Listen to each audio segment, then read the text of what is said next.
जय हिंद बच्चों।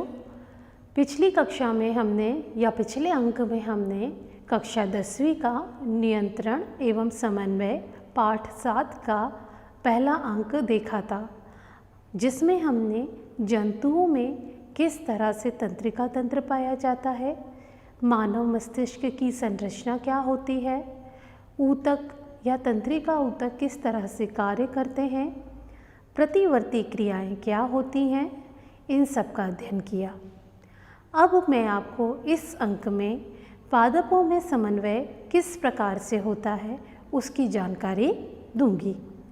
शरीर की क्रियाओं के नियंत्रण और समन्वय के लिए जंतुओं में तो तंत्रिका तंत्र पाया जाता है, लेकिन पादपों में यह तंत्रिका तंत्र नहीं पाया जाता है, ना ही किसी प्रकार की पेशियां पाई जाती हैं। तो वो उद्दीपन के प्रति अनुक्रिया को कैसे करते हैं, क्योंकि हमने देखा था उद्दीपनों के प्रति अनुक्रिया करने के लिए जंतुओं की तंत्रिका तंत्र या तंत्रिका कोशिकाएं मदद कर रही थी, लेकिन पादपों में यह उपलब्ध नहीं रहती हैं। जब हम छुई मुई के पौधे की पत्तियों को छूते हैं तो वो मुड़ना प्रारंभ कर देती हैं और नीचे की ओर झुक जाती हैं। कुछ समय बाद फिर वह यथावत स्थिति में आ जाती हैं। जब कोई भी बीज अंकुरित होता है तो वह क्या होता है, नीचे की ओर जाता है और उसका तना ऊपर की ओर आता है। तो जानते हैं ऐसा क्यों होता है। छुई मुई की पत्तियों में स्पर्श की अनुक्रिया बहुत तेज़ी से गति करती है।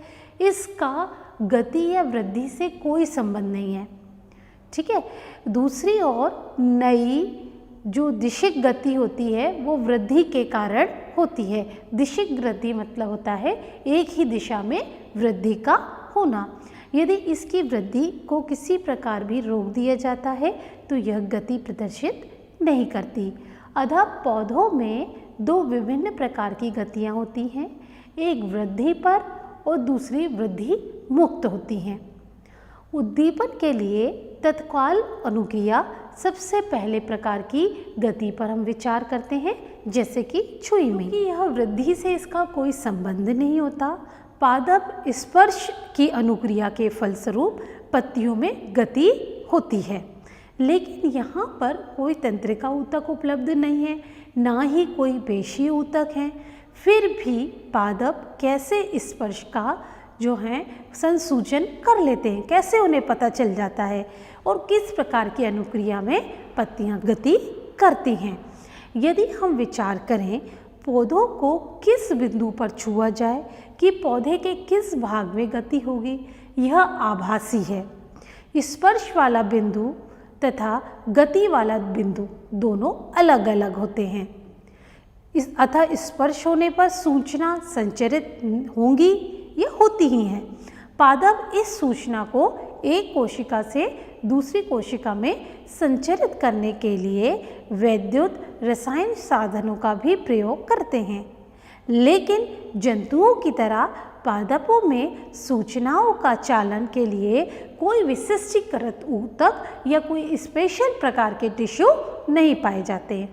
अतः जंतु की तरह गति करने के लिए कोशिकाओं को अपनी आकृति बदल लेनी चाहिए।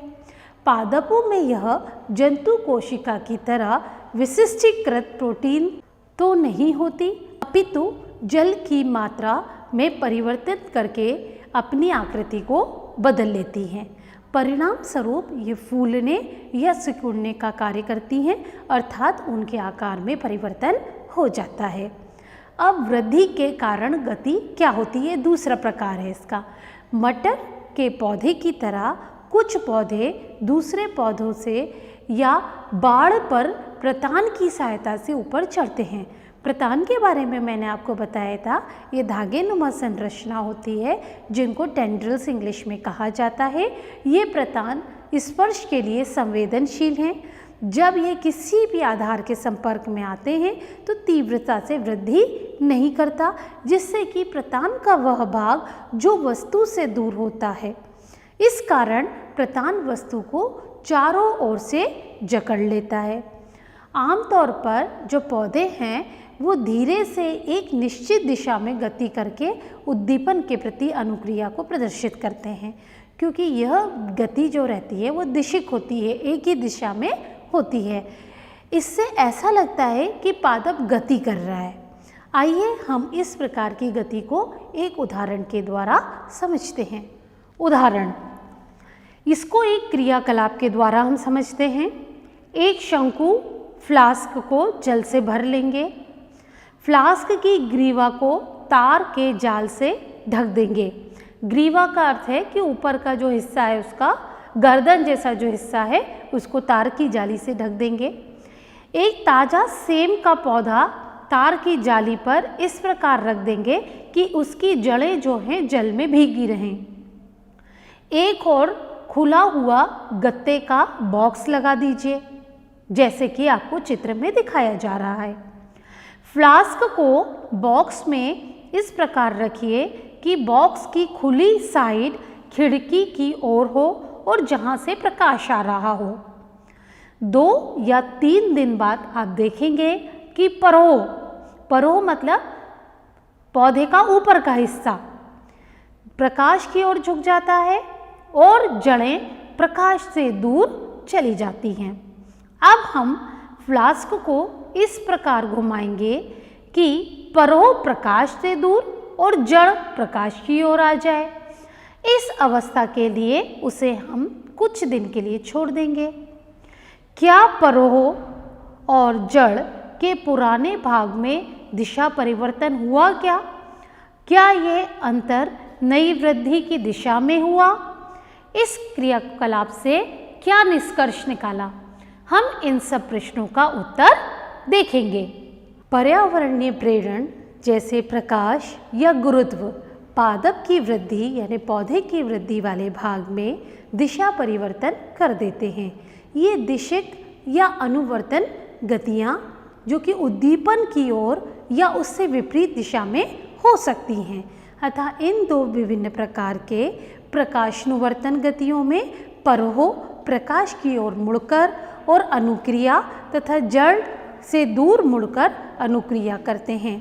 यह पादप की सहायता कैसे करते हैं?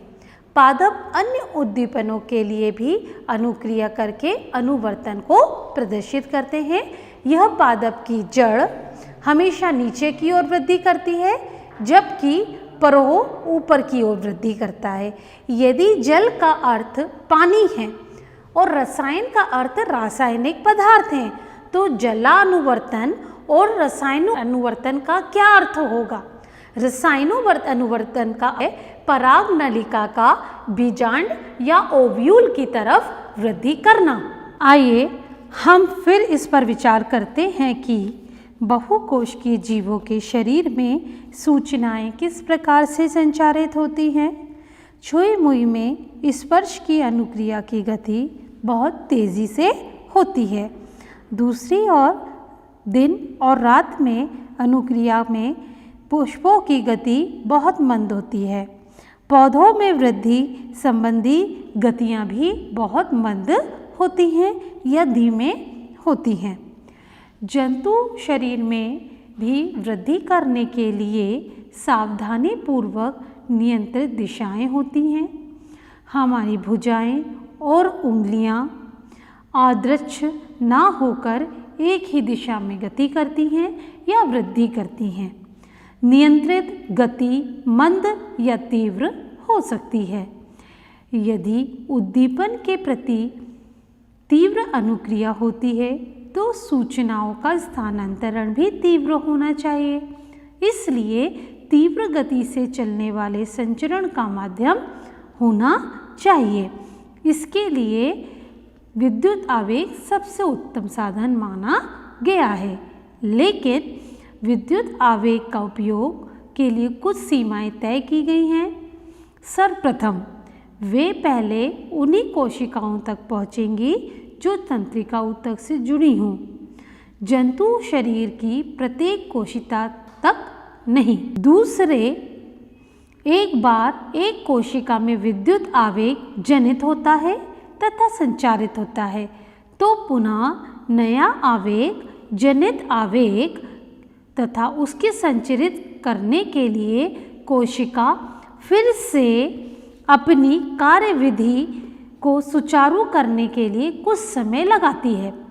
दूसरे शब्द में कोशिकाएं लगातार विद्युत आवेग को ना तो जनित कर सकती हैं ना संचरित कर सकती हैं। इसमें कोई भी आश्चर्य की बात नहीं है, क्योंकि ज़्यादातर बहुकोशिकीय जीव कोशिकाओं के मध्य संचार के लिए दूसरे साधनों का भी उपयोग करते हैं, हम जिन्हें पहले ही रासायनिक संचरण के संदर्भ में दे चुके हैं। यदि हम विद्युत आवेग जनित करने के अलावा उद्दीपित कोशिकाओं तथा रासायनिक यौगिकों को निर्मोचित करना प्रारंभ कर देंगे तो यौगिक आपस में सभी कोशिकाओं में फैल जाएगा।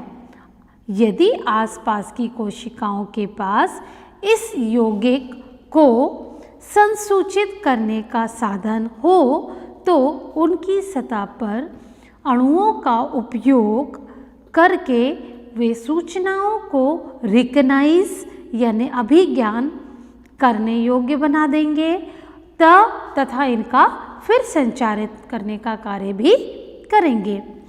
हालांकि यह प्रक्रम बहुत धीमे होगा, लेकिन यह तंत्रिका संबंध के बिना भी शरीर की सभी कोशिकाओं में पहुंचेगा तथा इसे अपरिवर्ती तथा स्थायी बनाया जा सकता है।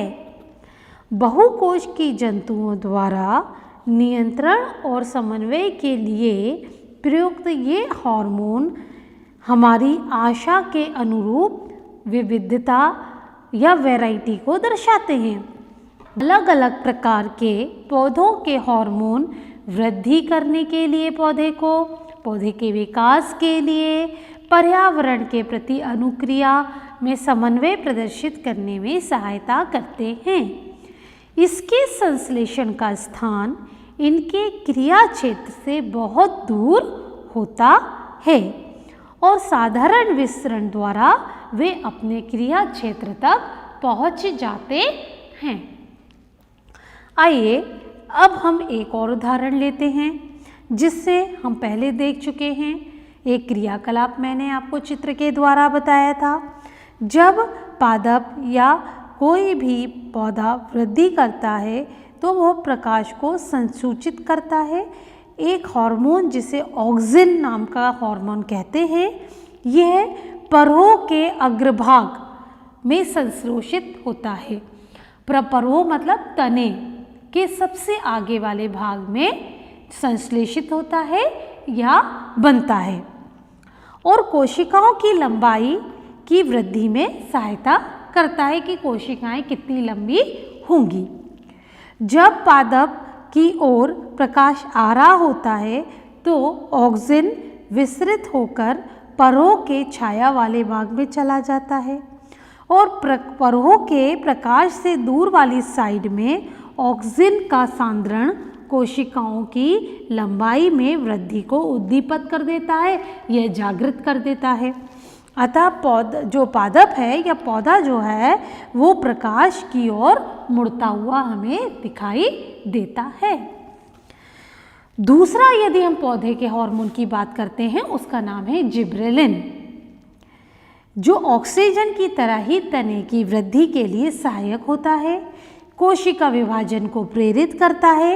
इसलिए यह उन क्षेत्रों में जहाँ कोशिका विभाजन तीव्र होता है वहाँ पाया जाता है। विशेष रूप से यह फलों में, बीजों में अधिक सांद्रता में पाया जाता है। ये पौधे का हार्मोन के उदाहरण हैं जो कि वृद्धि में तो सहायता करते ही हैं, इसके साथ साथ वृद्धि के संबंधन तथा संकेतों में भी सहायक होते हैं। अब आता है एब्सिसिक अम्ल, जो कि वृद्धि का संबंधन करने में वाला हार्मोन है। पत्तियों का मुरझाना इसके प्रभावों से ही सम्मिलित होता है।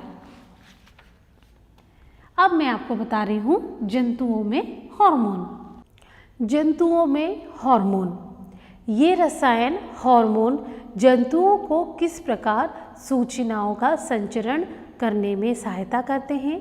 कुछ जंतु जैसे कि गिलहरी, उसका उदाहरण लेते हैं।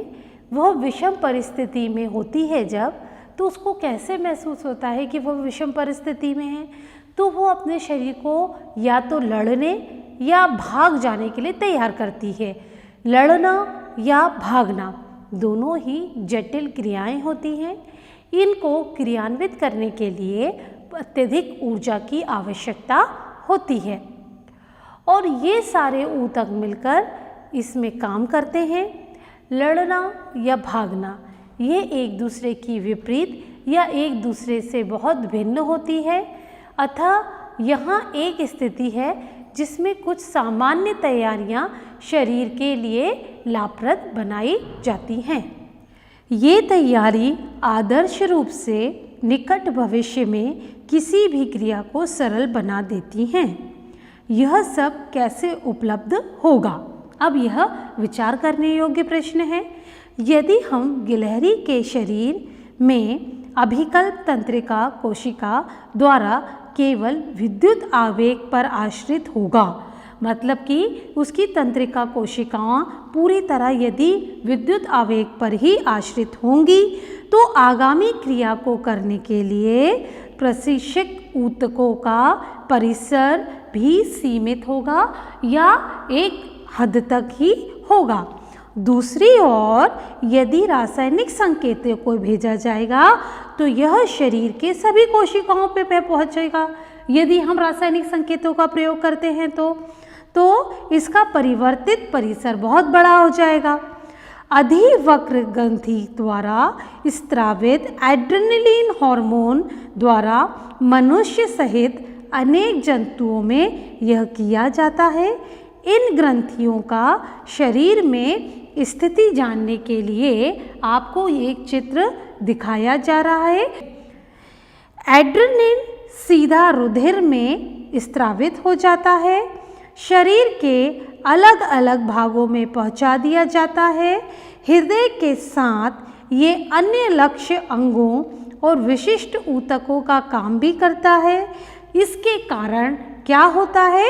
हृदय की धड़कन बढ़ जाती है ताकि हमारी पेशियों में ज़्यादा से ज़्यादा ऑक्सीजन की आपूर्ति हो सके।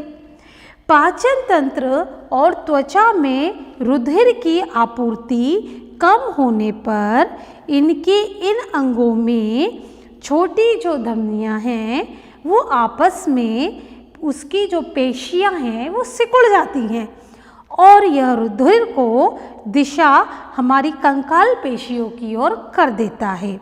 डायफ्राम और पसलियाँ।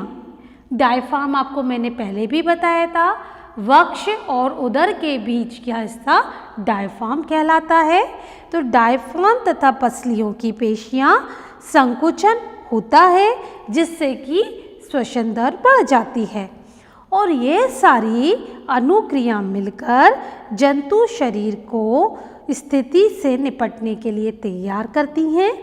ये जंतु हार्मोन अंतःस्रावी ग्रंथियों का भाग है जो हमारे शरीर में नियंत्रण और समन्वय का दूसरा मार्ग होता है। मैंने आपको पहले भी इस बात से अवगत कराया था कि अंतःस्रावी ग्रंथियाँ ऐसी ग्रंथियाँ हैं जिन्हें नलिका विहीन ग्रंथियाँ भी कहा जाता है, जिनमें नलिकाएं नहीं पाई जाती। सारा का सारा केमिकल या हार्मोन ये ब्लड स्ट्रीम में डालते हैं और वहाँ से ये प्रत्येक जगह पर पहुँचता है। तो यह एक अंतःस्रावी ग्रंथि तंत्रिका और समन्वय का दूसरा मार्ग भी माना जाता है। अब स्मरण करने योग्य बात है, पादप में हार्मोन होते हैं जो कि दिशिक वृद्धि को भी नियंत्रित करते हैं। जंतु हार्मोन अब क्या काम करते हैं इसके बारे में उनकी भूमिका की कल्पना दिशिक वृद्धि में नहीं की जा सकती। जैसे पौधों के अंदर हम दिशिक वृद्धि के रूप में हार्मोन की इम्पोर्टेंस समझ रहे थे, जंतु के अंदर हम ऐसे दिशिक गति को नहीं बता सकेंगे। हमने जंतु को प्रकाश या गुरुत्व पर आश्रित किसी एक दिशा में वृद्धि करते हुए कभी नहीं देखा। पौधे या तो गुरुत्व या प्रकाश दो पर निर्भर थे, जबकि जंतुओं में ऐसा नहीं होता। लेकिन हम इसके बारे में और अधिक जब चिंतन करते हैं या सोचते हैं तो यह साक्षी होगा कि जंतु शरीर में सावधानी पूर्वक नियंत्रित स्थानों पर ही वृद्धि होती है। उदाहरण के लिए जो पौधे हैं वो अपने शरीर पर अनेक स्थान पर पत्तियां उगा सकते हैं, लेकिन हम अपने चेहरे पर उंगलियां नहीं उगा पाते। उनकी जगह निश्चित है, उनकी वृद्धि निश्चित है। हमारे शरीर की अभिकल्पना बच्चों की वृद्धि के समय भी सावधानीपूर्वक अनुरक्षित होती है। यह समझने के लिए कि समन्वित वृद्धि में हार्मोन कैसे सहायता करते हैं, हम कुछ उदाहरणों के द्वारा समझते हैं। नमक का पैकेट सभी ने देखा होगा, आयोडीन युक्त नमक, आयोडीन से संबंधित इस तरह के लैंग्वेज या वर्ड्स उसके ऊपर लिखे रहते हैं। हमें अपने आहार में आयोडीन युक्त नमक का प्रयोग करना चाहिए। अवटु ग्रंथि को थायरॉक्सिन हार्मोन बनाने के लिए आयोडीन की आवश्यकता होती है। ठीक है, जो इसका अंग्रेजी नाम है इस ग्रंथि का वो थायराइड ग्लैंड है, जिससे कि थायरॉक्सिन हार्मोन निकलता है, बनता है। तो ये थायरॉक्सिन हार्मोन को बनने के लिए आयोडीन की आवश्यकता होती है। थायरॉक्सिन कार्बोहाइड्रेट, प्रोटीन, वसा का उपचय हमारे शरीर में नियंत्रण रखता है, ताकि हमारे वृद्धि की एक उत्कृष्ट और संतुलित रूप में वृद्धि हो सके। ये थायरॉक्सिन का काम होता है। थायरॉक्सिन को संश्लेषित करने के लिए आयोडीन ज़रूरी होता है। यदि हमारे आहार में आयोडीन की कमी होती है तो संभवतः हम गॉइटर नाम के रोग से ग्रसित हो सकते हैं, जिसे हिंदी में घेंगा रोग के नाम से जाना जाता है। इस बीमारी में गर्दन फूल जाती है और इससे संबंधित कई प्रकार की स्थितियों को हमें देखना पड़ता है। कभी कभी हम ऐसे व्यक्तियों के संपर्क में आते हैं जो बहुत ही अधिक छोटे या बहुत ही अधिक लंबे होते हैं, मतलब बौने या बहुत अधिक लंबे होंगे। क्या आपको कभी आश्चर्य हुआ कि ऐसा क्यों होता है? पीयूष ग्रंथि के द्वारा स्रावित होने वाला हार्मोन है वृद्धि हार्मोन। जैसा कि नाम से ही पता चल रहा है, वृद्धि हार्मोन शरीर की वृद्धि के लिए आवश्यक होता है और हमारे वृद्धि और विकास के क्रम को बनाए रखता है।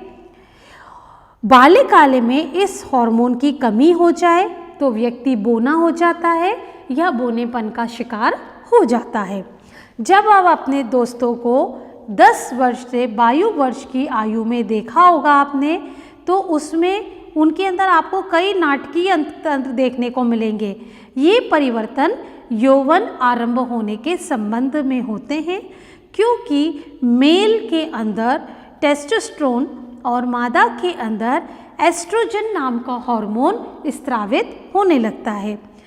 तो बच्चों, आज हमने नियंत्रण एवं समन्वय के भाग 2 में पादपों में समन्वय देखा कि पादपों में समन्वय कैसे होता है, पादपों में वृद्धि और गति किस प्रकार की होती है, पादपों में कौन कौन से हार्मोन पाए जाते हैं, जंतुओं में कौन कौन से हार्मोन पाए जाते हैं, हार्मोन को कौन संचालित करता है, हार्मोन के इम्पोर्टेंस या उपयोगिता क्या होती है।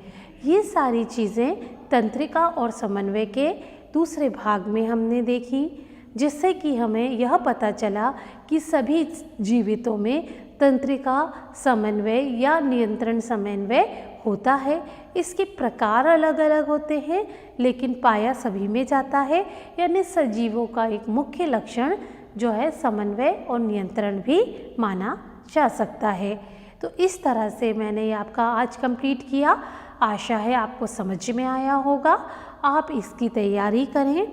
अब मैं आपको गृह कार्य के लिए कुछ प्रश्न दे रही हूँ, उनको आप हल करें और उनके उत्तर लिखें। उत्तरों को सुस्पष्ट और जहाँ भी चित्र की आवश्यकता हो चित्र के द्वारा वर्णन करें।